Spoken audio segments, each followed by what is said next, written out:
વિધાનસભા ચોમાસા સત્રના પ્રથમ દિવસે બોટાદ બેઠકના આપ ધારાસભ્ય ઉમેશ મકવાણાએ પત્રકાર પરિષદને સંબોધન કર્યું હતું।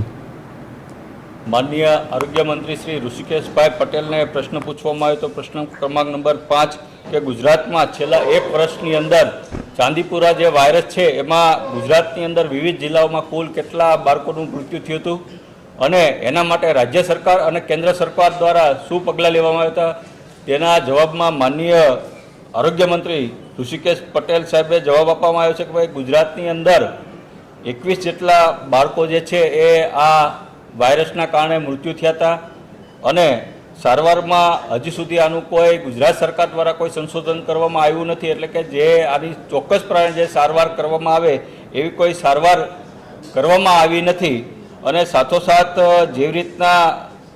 આરોગ્ય મંત્રીશ્રીએ જે 21 બાળકોના મૃત્યુનો જે આંકડો આપ્યો છે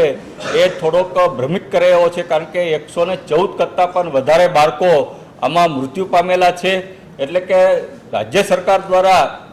એ પણ હજી સાબિત નથી થતું કે આ બાળક જે છે ચાંદીપુરા વાયરસથી મૃત્યુ થયું છે કે અન્ય કોઈ કારણોથી, એટલે કે રાજ્ય સરકાર પાસે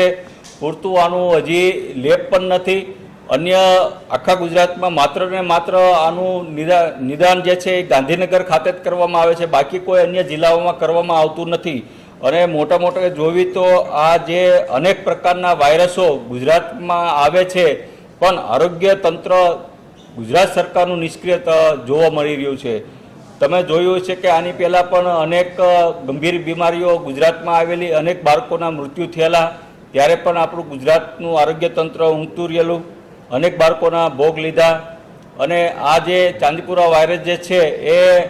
માખી દ્વારા ફેલાતો આ વાયરસ છે, એટલે કે કાચી દિવાલમાં આનું માખીઓનું ઓલું થતું હોય છે